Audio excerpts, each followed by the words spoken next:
lovely cushioned header. But Gerrard! Oh, you beauty! What a head, son! What a head! Well, you take a second in these circumstances. What you have seen. Welcome everybody to the LFC Couch. I don't even know what episode number this is. It's not important because we are recording live at the home of LFC New South Wales, the best supporters club in the world. Number one LFC supporters club in the world. That's the one. As I said, with cheers, I'm Nick Koloski, joined by Peter, the coach Kofinas. How you going, Peter? Very good, thanks yourself. Not too bad, mate. How's the old guest with us as well? Yes, we do. I was just going to ask, how's your noggin after the game last night? No, I don't want to talk about the game last night. We've got better things to talk about in front of us. We do indeed.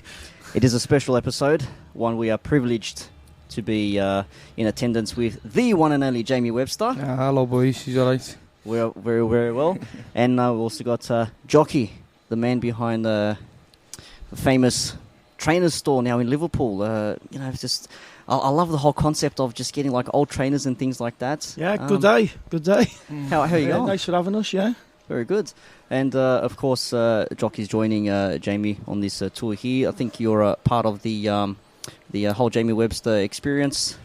Part of Copmania, but also independent of it as well, really. Jamie isn't even part of Copmania. He's independent, does his own stuff. Subcontractor. So, but yeah, it's we're enjoying bringing a little bit of Scousland down under, you know what I mean? People are loving it. No, we do love it. And, of course, you were part of Transalpino. How's Transalpino. Transalpino, that's right. We'll get into that very, very soon. I'm very interested in talking about the whole clothing and the shoe culture with football. It's something that I'm very fond of, and I think it just goes to show what footwear can sort of bring to football in a way, I guess, as well. Yeah, it's not just footwear. It's we're not an LFC not brand. Just footwear. It's t-shirts, fucking caps. I've got it all on. Oh, can we swear, by the way? Yeah. Why not? Let's give it a go. It's like we're not an LFC brand. We're a terrace brand, and in the last few years, we've rose quite quickly due to Liverpool's success. Just similar. Alongside what Jamie's doing, I mean, he's a good artist in his own right, but he's blessed that he supports Liverpool as well. What Jockey probably is too modest to say is nearly every kid between the ages of 14 and 25, and even older than that, in the north of England, and even now merging fucking south and everywhere basically amongst football fans, they all wear his gear, they all wear Transalpino. Wow. So you look into any away end in the Premier League, you'll probably see that 30% of it has got Jockey's clobber on. But he's just too modest to tell you that because he's a nice fella. That's massive. That's a big market share when you think about all the other brands you're competing against when it comes to what they're wearing in the terraces. Yeah, because basically we've got a foundation as well going back many years, as opposed to we haven't just got up one morning and thought, let's print t-shirts. We've got like a foundation. I've been to 37 countries watching Liverpool, so we have got we are well qualified to have a terrace brand, if you like. And the lad who works with me, my partner Jamie Montessori, is actually a Tranmere fan. He was once part of 80s Casuals, but crossed over and joined us when we relaunched in 2015. That's not bad. So it's been going on for a while now. 2006, yeah. But the name Transalpino comes from when we were kids following Liverpool, like 13, 14, 15. We were going to Europe at that age, and we were travelling on a student rail ticket called Transalpino, and we were bringing back all the Italian sportswear and the Adidas shoes, what you couldn't get on in England at the time because of austerity back then as well. So we're bringing all that stuff back. So collectors nowadays, the older lads, they understand the word Transalpino resonates way back to then when us kids were bringing the stuff back. But enough about me, let's talk about Jamie. So what Jockey's trying to say was, when he was younger, he was like the Robin Hood of casual clothes, shall we say. He used to take it from redistribute. Used to take it from overseas for let's say a five-finger discount and bring it home. And so Liverpool's Robin Hood. Yeah. Redistribute. Him and his bands of merry men. Yeah, redistributing the wealth. Yeah, it's not bad. Not a bad little caveat there to go on to Jamie Webster. You are wearing Transalpino, but you are the main man, shall we say, in Australia at the moment. You've just like spread like wildfire.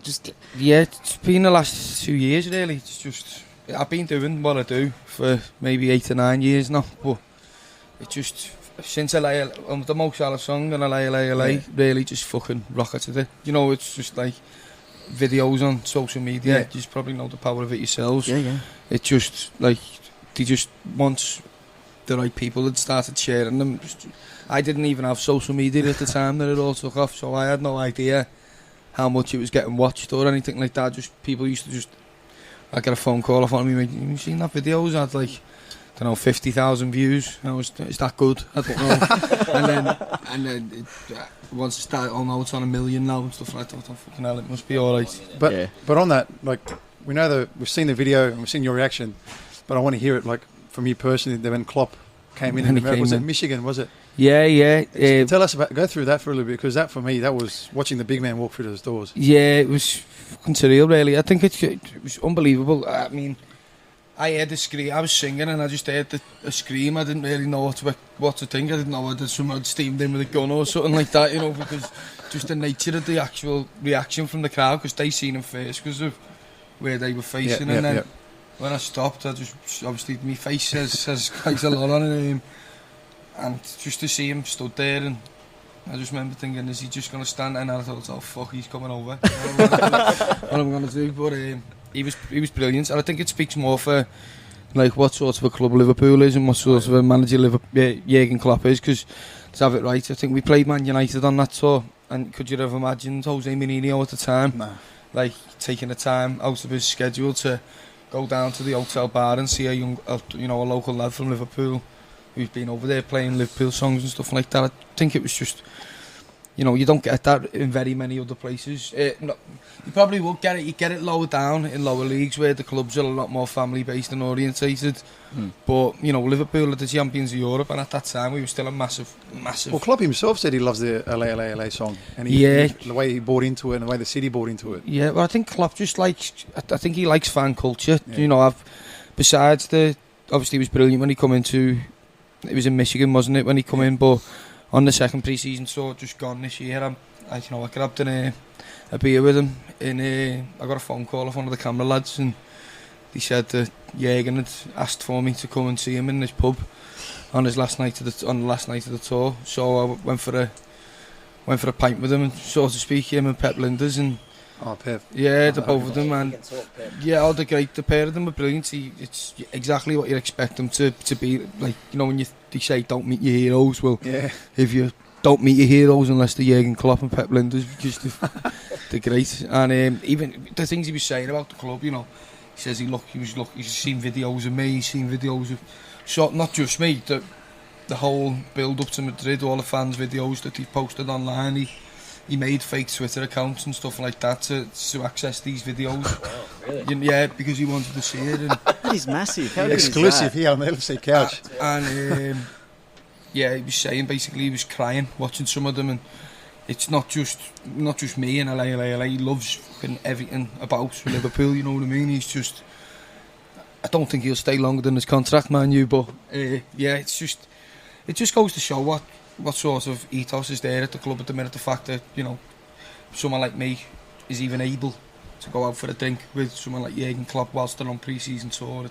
I'll just butt in there because, I mean, not taking nothing away from you, but anyone can go out picking guitar up and start singing Liverpool songs. But again, you've got to have a foundation. He's got a foundation as a match-going kid. Before he's a singer, he's a cop-out, he's a match-going kid, so, and he knows all the, like, you could really call it, the group of lads who he's grew up with, going to match with, you could basically call them the A-team, because the match-going Reds who go everywhere, so anyone can pick a guitar up, but at the same time, you've got to have a foundation and a respect off the fan base, and now how many fans have we got around the world? What?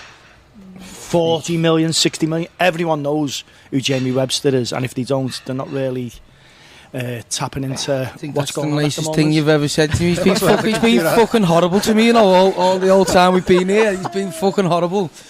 And he has to dress it up a little bit. Yeah. It's got to be nice. Got to traumatise it. I'm saying it as I see it. I've been around a long time, you know what I mean? And I've been a young match-going kid scraping together every week your wages and doing what you've got to do to go and watch Liverpool FC. And what I'm trying to say to you is, anyone can pick a guitar up, but then you've still got to have the respect of that fan base. Yeah. And the fan base started with just gangs of match-going kids going to see him at first before things started, the domino effect, if you like. Yeah. So where did that start? What made you want to pick up a guitar and start singing for Liverpool? I'd always played the guitar. That's what it wasn't. Like Jockey said, it wasn't like I'd sat there and thought, you know what, I'm going to learn the guitar, I'm going to sing Liverpool songs. I'm going to sing Liverpool songs, I'm going to travel the world off the back of it, because it's not, obviously it's not something that anyone would really think to do. Now that it's been done, they would, but it was just something that happened. So I've always played music, I played in bands and stuff when I was younger, but I swerved the music off to follow Liverpool home and away, because, you know, my dad had always told me that the best years of his life, I mean, my dad took me to home games, but, you know, to go away from home, my dad was working most weekends when we weren't playing at home, and he always said to me the best years of his life were following Liverpool Football Club around Europe. And he's like my age group, so his old fella, his dad has seen like the first coming, if you like, the first dynasty, and now these kids are living it again. They've heard the stories for years, and now they must be pinching themselves, because four Europe finals in since Klopp's been here. 3. And then a Wembley final. Basel. Yeah. So 3, including the Super Cup. You mean? Yeah. So you're living what we lived in back in the 80s. You're getting that. Yeah. And you're right at the. You know, this kid's right at the top of it, if you like. That leads me to my question I had for you. It was more so like, so obviously Liverpool now is in a very good place, and the fans are kind of all happy and united, kind of thing. The Liverpool of today that you're seeing with Jurgen Klopp and the glory days Liverpool that you saw growing up, compare the two. Like, from what you see, is it the same vibe? Is it that same? It's different, obviously. First of all, there wasn't social media back then, so when you go into the game, you know everyone by sight. Now people know each other because they see them on Facebook, and they're friends with a friend, and people have internet personas now, don't they? Back then, when I was a kid going to the game, to gain a bit of a reputation or something, you had to like either be funny, dress great, or just go everywhere. You know, there was a mixture. Or now, be a fucking hard case. Or be an hard case. So, but getting back to your question, trying to pick the teams, put the two together. People are saying, I mean, as our fellas actually saying, this is the best team we've ever seen. You know what I mean? Suarez for me was one of the greatest players I've seen in a red shirt, but he'll never be a legend because he never won nothing. You know what I mean? If he was in this team and he'd won something, he'd be up there with Kenny. But so as a footballer, he's one of the greatest I've ever seen. But trying to measure the two up is a bit different, because back then I was a young, reckless 18, 19-year-old. Now I'm I'd like to think I'm a bit more wise, 50-odd-year-old. So it's hard to measure up, and what it is, you just go with it, and let's hope it lasts forever, like United had that 20-year run. Let's hope we're having that. You know what I mean? But you know, it's harder nowadays to compete, isn't it? I guess you said the modern day support is very different to the support of your day. I think that one thing that separates us as a club is we still have the identity of being terrace fans, to use that term. What Pete just said, what's the vibe like, you know, now in the city under Klopp versus, you know, when it was Rodgers, when we were kind of there but we weren't quite there, or Rafa were kind of there, weren't quite there. Rodgers and Rafa give us a massive belief when we had Rodgers. I remember they were great journeys, weren't they? Yeah, I remember the Norwich game. Well, Cardiff away under Rodgers, it was like 5-6-3. You know, I remember that one. Goal. Yep. That was an unbelievable, probably the best Brendan Rodgers game I ever seen. Like in terms of the day out with the lads and everyone going together. But I remember after we beat Norwich 3-2 with Rodgers, I remember we used to always go back to the Yankee, didn't we? After the away games, there was a pub in town, the Irish American bar, which we used to go to. And I remember running around there with fucking Vinnie Blockhead and all. You must have been young then. Yeah, I was young. I was, 2009? The Rodgers won 13, 14. I was a bit older, I was about 19, 18. I remember running around saying, "Oh, it's fucking done. Title's done and dusted." You know, the belief was still there. I think if anything now, we're more nervous, aren't we? Because we've seen us mess up that many times. Well, we're the only team to drop the title being first at Christmas. But one of Klopp's, when I think of Klopp, I think of when he first came in, he said he wants to turn fans from doubters to believers, right? Because we are internally, I don't know, a bit pessimistic because we've been so close so many times. Yeah. What's different to the team now, do you think, versus the teams of old? I think experience. I think we're horrible. Yeah, no, everyone hates us, and we thrive. We thrive on the haters. I mean, they don't even, half of them don't even know why they hate us. But like, it's the thing to do. It's like it's. I mean, I've woke up this morning and said to Franny, who's with us, we were watching the game, the commentary, and I said, "Can you imagine?" I can't wait for the day when I hear the commentator say, "And now Liverpool have finally clinched the Premiership title." That's all I want to hear. I mean, after Istanbul, I said, if we never win a game again after Istanbul, I'll die a happy man. But I just want to, I want to see that Prem. Now, my son lives in Australia, and if he came home for that, if we were going to clinch it at a certain game, and he come home to watch it, I'd give him my ticket because I've seen them all. I mean, I've seen Liverpool win so many titles. We plan on coming over if it goes that far. Yeah, I'd give my son my ticket. He lives in Perth, and because he was like 3 months old last time we won a title. I don't even think he was born. No, I've never seen him. I mean, that's we were born the year that didn't happen. I remember. I remember we won when we were winning them leagues in the 80s. I remember we clinched the title against Tottenham at home, and I left at 3/4 time. 3/4 times, like the gates used to open the last 15 to let if you wanted to go home early. We left early. That's how expected. That's how expecting it was to winning titles. We just left and went to Boozer. It's mad. That trips me out. To say, oh yeah, this is wrapped up. Let's go get an early drink after the game. Yeah, I remember thinking at the time. Just imagine we went shit, but you never ever thought it was going to happen. Like now, you don't think we're ever going to go shit, but if Klopp goes, who's there's no replacement. Well, outside the club, there's no replacement, is there? Yeah, no. You could say Stevie and all that. He hasn't got a record. I was about to say, let's just avoid that conversation. There is a bit of a debate amongst the LFC couch. I mean, it's turning a legends into a failure. You know what I mean? Imagine like Souness. By nature, I always remember my uncle telling me this, and it was like by nature. Well, not by nature, rather by just off things that have gone by. Great captains don't necessarily make great managers. You look at like Souness, he was another captain. Well, Kenny's probably was captain at some stage, really. Shearer at Newcastle didn't go too well. Roy Keane's had a little go at managing, hasn't he? For Ireland and stuff. Yeah. And then look at the great managers like Mourinho and Benitez. Klopp was in the second division. Benitez was in the second division. Mourinho wasn't even a player. Houllier was a teacher, wasn't he? Houllier was like a teacher. Same as Ancelotti. It was all about, even though he played, he was teaching background as well. But I was just thinking, let's go to Madrid quickly. Let's think of that square. Was it Felipe? What was it called? Felipe Luis or whatever his name is. Do you know what?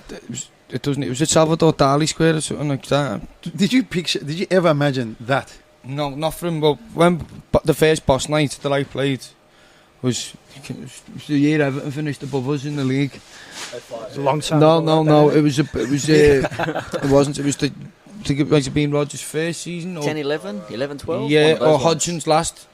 Yeah, it was like, because we drew 0-0 and Everton finished above us and he was singing at the end of the game, we're looking down on a red shite, I remember it, like clear as day. Because we all walked down and there was the capacity for that first boss night I played was maybe 70 people. And after people who come down to watch me... Was that Niall Pickett? No, it was in Oscar's Park. Oh, was it? Yeah. I remember it, And there was about fucking 200 people locked outside. From that, with a shitty sound system, you're talking how many years later now, maybe 8-9 years later, to fucking Madrid, 60,000 plus. U2 don't even... What did U2 get last night? What did they get? They were wrong. They never got that many, did they? No. It's like, did you get called up by the club or supporters groups or anything like that? I mean, my relationship with the club's built generically over the years. I think the boss night started to take off a lot more within the city when the Rodgers campaign, when we went close to winning it, and sort of died a little bit of a death. Not a death, but it sort of stayed where it was after that. And then since Klopp come over, obviously, because even in the Europa League run, it just started to build and build and build and build. But no, you could never have foreseen that happening. But just on the day, I just remember the nerves building up. It wasn't more nerves; it was more of an eagerness to just get on. You know, because like the crowd were getting more up for it. The day was getting hotter. It was just like, I'd done it the year before in Kiev. as well. But the club have phoned me up here and there to do, maybe sing some songs for a documentary or speak about a player or do little here and there appearances on, the LFC TV channel. But he never really, put their arm around my shoulder until Kiev. They got in touch when we released LA for charity and stuff like that, and the club got in touch and wanted to do it in Kiev, and it was brilliant in Kiev, wasn't it? Yeah. Kiev was brilliant. It doesn't get talked about as much because we didn't win the trophy. I mean, Liverpool actually made a documentary on the Kiev one, the boss night in Kiev, and they haven't made one about the Madrid one because the only thing to talk about, I think, about that trip to Kiev was the fact that we done that fan park, and it was the first time it ever went that well. Well, Kiev, obviously we lost in Kiev, right? But everyone compares Kiev to Athens. Now, Athens, we got beat. Everyone hated that trip. Kiev, everyone come home and went, what an absolutely great... We got beat, but what an absolutely great trip. With him in the park, everyone was in the park. The sun was shining. The only bad thing about it was we got beat, but what a trip and what a season as well. And you know what I mean? I think that goes to show sometimes, though, that it's more than just what happens on the pitch. Well, yeah, that's what I should have said earlier. Yeah. For me, it's going to the game and like the kids who he knocks around with. It's not just about 90 minutes watching loads of millionaires kick a ball about. It's the whole social aspect, You're looking forward to it all week. You're getting ready. Kids are even deciding what they're going to wear. Yeah. You know what I mean? Which is great for me. So that leads into what I was going to ask, actually, leading up to games and stuff. When you plan ahead for a game. I mean, here in Australia, we've got our own league. Nothing compared to. It's probably compared to like the third or fourth level in England at the moment. But there is also that fan casual culture that goes on there as well. Where everyone wears their, Elise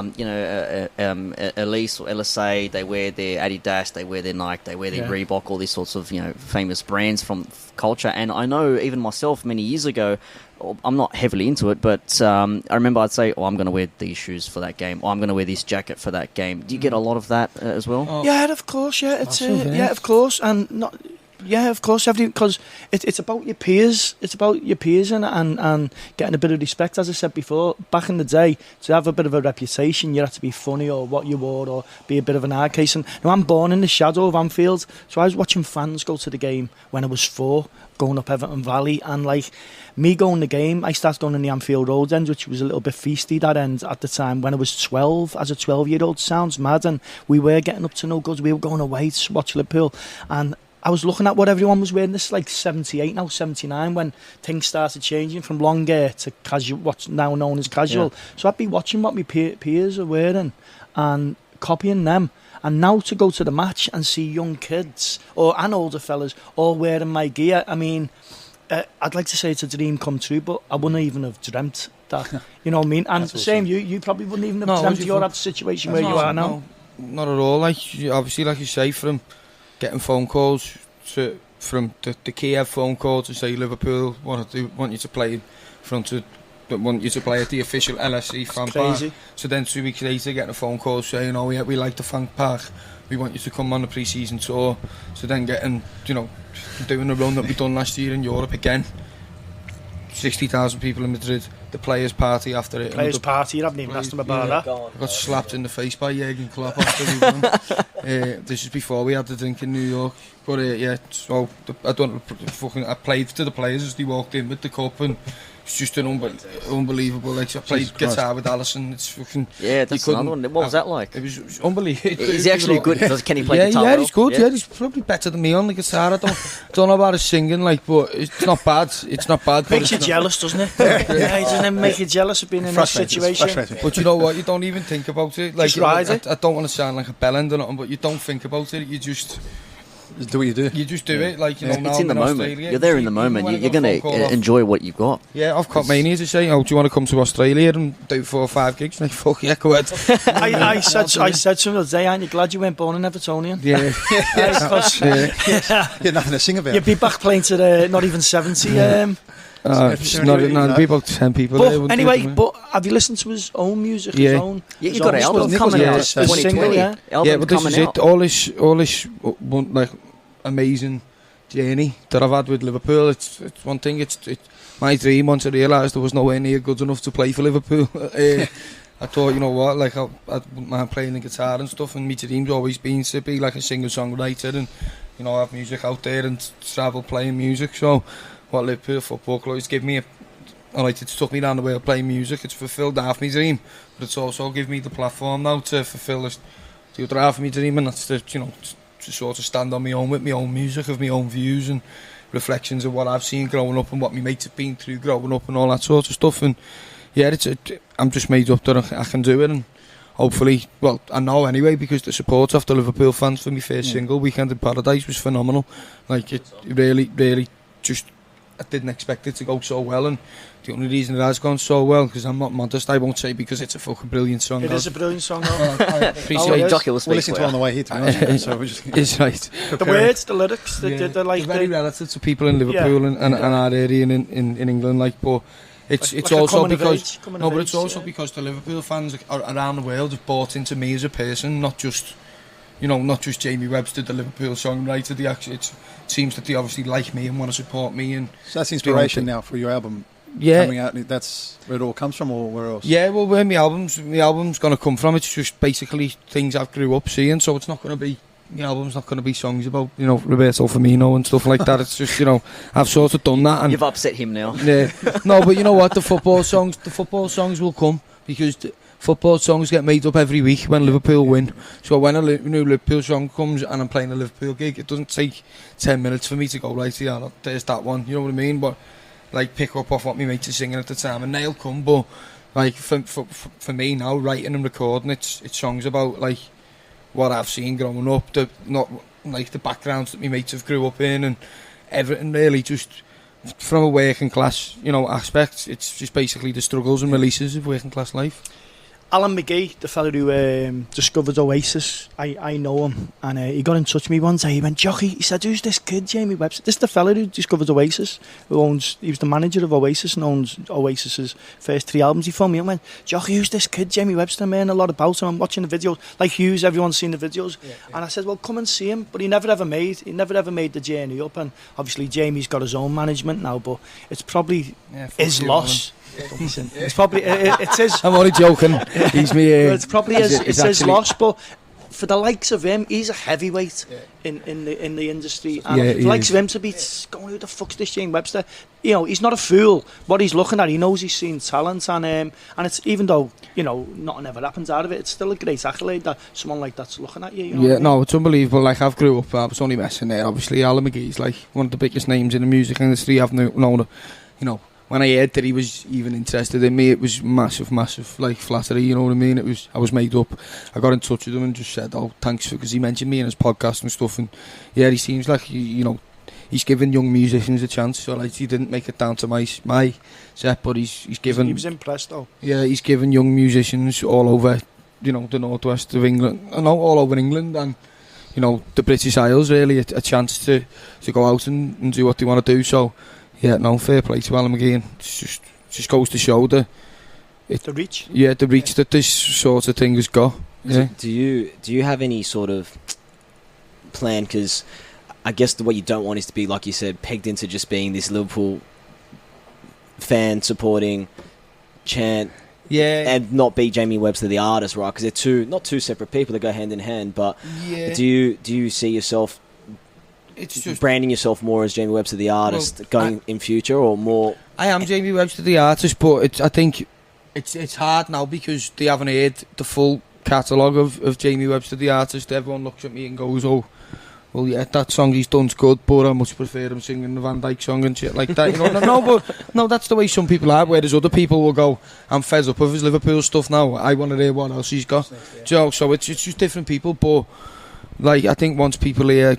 Well, I'm confident in my ability, so I think once people hear some of my other songs to get released, which it won't be overnight, it'll be a year, 2 years down the line before that starts to really build. But I'm confident that once people hear that sort of stuff, I'll be able to stand on my own a little bit more then, you know what I mean? And people will say, oh no, well, his songs on his own are good enough for me to appreciate what he's doing.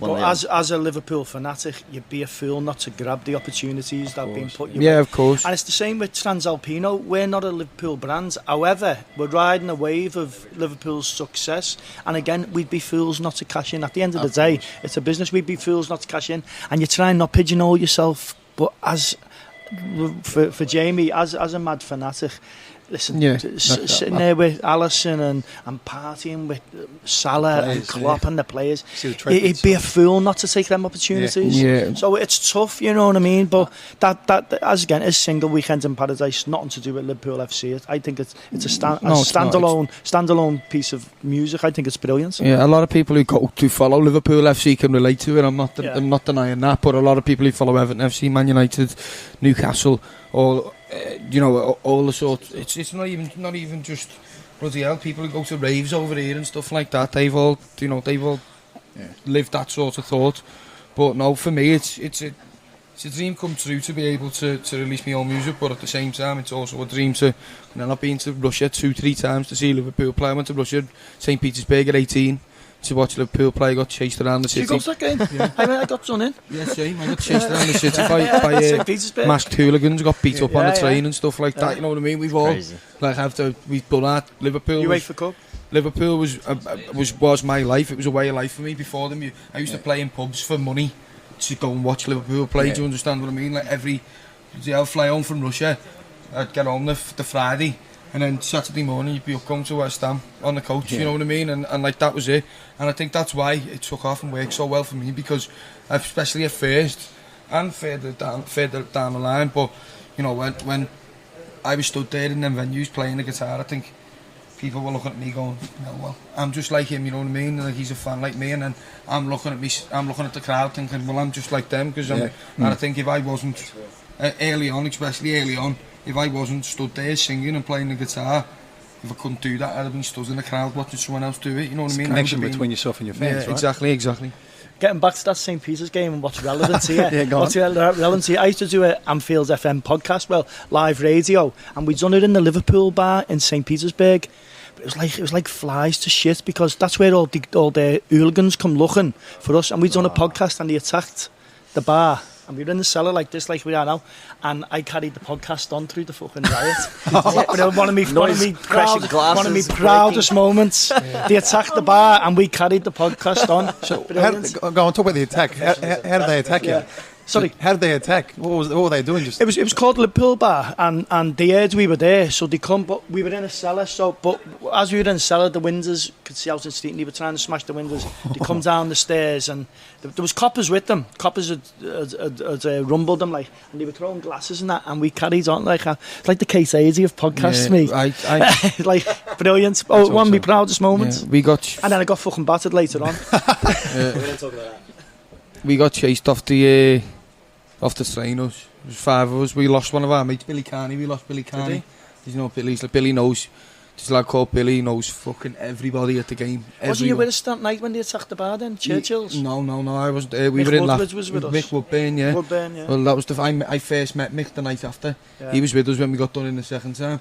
But we lost Billy, and so we were like, fuck, we're going to have to stay on the train and see if we can find him. But Billy had swanned off with the big group of fans. Billy was fine this whole time. Billy was fine, and then we walked up the platform to go back. It was Mick Woodburn's idea, God rest him. He said, he's dead now, yeah. Yeah, let's go this way to back towards the ground, because all the hooligans will be in the city. And no, they weren't. Getting back to anyone can pick a guitar up and sing Liverpool songs, but they wouldn't have the foundation. But he's the trials and tribulations of watching Liverpool FC as a kid. You know what I mean? Well, to further compliment the work you've done, but also in Madrid. So I do travel to Madrid 2-3 times a year for football. So my background is I'm a coach. So I travel to Spain to do some education work. So I've got plenty of friends in Madrid. Been at Real Madrid for 20 years. Seen God knows how many teams turn up to that city of Madrid and be the away team. And I was getting text messages. I was being a smartass as well, saying things like, "You've never seen this before, right?" That city, Madrid is red. Stuff Madrid. I have to give it back because the year before Kiev hurt. But the feedback to me, and with pure honesty, was we have never seen a team do this to our city. No. We've never seen that. We never saw what Jamie Webster did. We've never seen the people in Madrid. You mean, yeah. So the locals, people who live there and supported Madrid their whole life, Madristas, whatever there is, they said we have never experienced this in our city. So that's, I'm sure, maybe you don't know. Maybe you don't know that. And you know what? I mean, I didn't know that, but I'm not surprised because it's not just what Jamie Webster does; it's what Scousers do in general. You know what I mean? Like I've seen us. We done it for Basel in the cup final, didn't we? People just travel there, knowing they're not getting a ticket, but they want to be part of it. We just want to party. It's a massive party. You just overrun. It's mad. We've got a mad mentality in Liverpool, and it's very hard to explain. You either get us or you don't. There's nothing in between. You get us or you hate us or love us, don't you? You know what I there's mean? nothing really in between. It's like Once we touch you. It's like the video of Rome now before we went to Kiev, and it was that I always will never forget the tweet, and it said, "Local police authorities message to Liverpool fans: keep a low profile in Rome," and then it said Liverpool fans reply. There's that fella on the bike driving down the streets with the man, and there's about 12 of them on the back, and it's just like, yeah, fuck you, we're gonna do what we want, you know what I mean, sort of thing.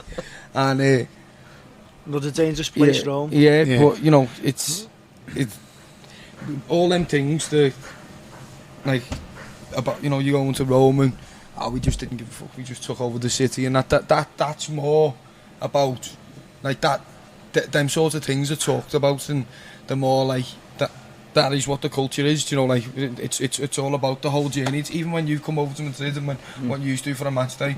So you said last night you stayed out, so from the moment you met up, had your first pint, first started talking about the match, started maybe watching a few videos on YouTube, whatever, like together, you know what I mean, together, like celebrating, looking at the team, everything, that's all. And what happened after it, you know what I mean, like your bevies, your celebrations, what's going on tonight, this is all like, it's all culture. It's culture, right? Yeah, us as two local... Well, I was going to call myself a kid. Few putties away from that pick. I still call people my age kids, this kid, that kid, and all that. And we do appreciate, even though we're local to Liverpool and born in Liverpool FC, Anfield's been our playground. We do appreciate the people around the world who follow Liverpool. Not everyone does, but you've got to appreciate it. You know what I mean? With the biggest Evertonians say, "Oh, you're all from Norway, or you're from here," and that. What do you expect if you're the greatest team in the world? You're going to attract that. You have a worldwide appeal. So we do appreciate the worldwide support. You know what I mean? You get the odd gargoyles at home who are like, but you get that anyway, don't you? But it's like, you know, you can't, like, imagine I held that attitude. I come around the world and play to all these fans from Father's season. Sometimes even, well, a lad come to Malta with me. I done a gig in Malta. Like sort of the week before, the weekend before I flew out to us, so I flew home from Malta the Sunday, and I flew out to us. And the lads who come with me, Carl, he's like, you know, he's like Carl Irvine, one of the most staunch hooligans for years gone by. He'll be made up. He'll be made up. No, he actually will, though. No, he is. He's staunch. But he's like, he's a proper hooligan. The hooligan's actually been passed down his family years, and he come with me as sort of a little. Not a minder, but like, you know, sort of an in-between person to like speak to people and stuff like that. And he stood on a stage in Malta, 1,600 Maltese people singing LA, You'll Never Walk Alone, and he was nearly crying. This is one of the hardest fellas to come out of the North End of Liverpool in the past few years, and he's nearly crying, saying, I've never seen it from that way, from this way. It's and he said, like, it was unbelievable, like it was brilliant to watch. It was one of the best things he's ever seen. So, like, I think people who do share that, who hold that opinion that, I know, you know, we shouldn't be this way, because they will never, they're not open-minded enough to like look inside and go, but look how good it actually is, you know what I mean? These people are just like us. The only thing is they talk different and they grew up in a different part. Melbourne the other night was brilliant, and I can feel it in my water tonight. Tonight's going to be a great. I can just feel it. Tonight's going to be a great night. Worldwide fans, we see it when Liverpool come here to tour. They've come here many times. I was in Melbourne at the MCG, the 2013-14 pre-season. 96,000 fans singing "You'll Never Walk Alone." That was one of the best things I've ever. Stevie G says he's never seen that in his life. Yeah, but you get to see fans from all walks of life and culture come together and support one club. It's like, you know, Liverpool, we're family. Like, we come from different parts of the world. We've got the worldwide appeal, but even as a Liverpudlian living inside Liverpool and seeing the highs and lows, you know, the 70s and the 80s, you know, Hillsborough, when that all happened, and those sorts of things, like, I mean, you go from the highest highs to the lowest lows, and then you get back up top again. Yeah, like I mean, you went through it. What was that like? It's crazy, and it's not just football. It's the city, the way the city was viewed by a Tory government, and not just us, Everton. So I mean, we had nothing in Liverpool. I had nothing growing up, right? But I'd rather grow up. I'd rather be a kid that I was then than being a kid leaving school now, because even though it seems we had nothing, we had everything as well. Hard to explain that, but we were hated after the Toxic riots in '81. You know, Thatcher and her government didn't want to give us nothing, but we were so arrogant. Liverpool and Everton were winning everything, so Scousers were so arrogant then, and it was brilliant. Liverpool and Everton, it was crazy days, you know what I mean? And we had a swagger about us. Everton fell by the wayside, and we did as well. Not long after Heysel and Hillsborough, the old 90s. But we've always felt that we deserve better, because we've had it, and you want to touch it again, and now we're back up there, and it's, as I say, it's just brilliant, and long may it continue. Yeah, one thing growing up in Liverpool does, growing up in the city, besides your football, makes you proud to be from the city, you know what I mean? And like, for me, like, I feel lucky that I can get out here and, you know, display the sort of Scouse culture to all these amazing parts of the world. But also, like, I feel proud that like, you know, I'm representing, like, the city of Liverpool, like, as you know, just as an individual. And like, you always look at Jockey touched on it then, one thing I always like ending on something like this, but you know, as a city, Liverpool, if you look at, like, you know, the way we've been shit on in years gone by, both by the, even Hillsborough, that was we got shit on by the government there, and the police forces, the people who were supposed to be there for you, because the way we have been shit on and the way that, like, our funding's been cut, we've got no right as, like, people to succeed. It's like people, you know, from a different heritage, you've moved into a new country, but you've got no fucking right to succeed. Like, especially people like Jockey, you know what I mean? I think Jockey's a great example of this, because he was actually lived through the bad times, whereas me, I've lived a decent life. My mum and dad give me everything that I've wanted, but like people like Jockey and me, our fella, they had no right to succeed in what they do. But yeah, here we are, Liverpool as a city, both economically and in sport, swinging digs, if you like, with these massive, you know, cities like Rome, Barcelona, Munich, and even like, no disrespect, like to Sydney, and you know, these huge cities, and one of the main people think of everyone's lips now in the world is Liverpool, and it's down to the football team being brilliant, but it's also down to the people representing the football team and the city and everything else. And yeah, is there another city in the world as well, like you've just touched on there, saying bringing Scouseness somewhere else? There's no another city in the world what can transfer that across continents. We're bringing a little bit of New York to you couldn't to Sydney. It doesn't happen, but we are bringing a little bit of Scouseness all over the world. I mean, you can bring Italian to somewhere and a country, but we're just a little dot in the northwest of England, where, you know. And we're trying, you know, we've got big ideas, though, haven't we? It must go to show, though, that, like, you know, because in England a lot of people don't tend to, you know, like Scousers too much, but, you know, every time I come abroad I always get made to feel really, really welcome. Even now sat with yous, like, you get it, you laugh, you know what I mean, you understand us. So I think outside of England everybody must have a little bit of Scouse in them to understand, you know, and to crack on with us sort of thing, because since we've been here, no, everyone's been brilliant though, haven't they? Like, people get us when we're here, and it's just, I just want to say thank you for having us and everything. Thank you for seeing us. I mean, like, it's just like we're halfway across the world, but at the same time, like, you know, I've nothing to do with England or Liverpool. I come from background is from the Balkans, but I feel Scouse. My son lives here in Perth, and my son lives in Perth, and my two grandkids, his wife's a Man United fan, and my two grandkids are born here in Aussie. He was calling his grandkids a wolf the other day on the phone. I've got to keep them Scouse, even though they've got Aussie passports, they're born in Aussie, but I still want them to grow up with a bit of Scouseness in them, you know what I mean? I travelled a couple of years ago when they were doing the renovations on the grandstand, so I couldn't actually go inside the tour, but I spent literally the whole day from 9 a.m. to 9 p.m.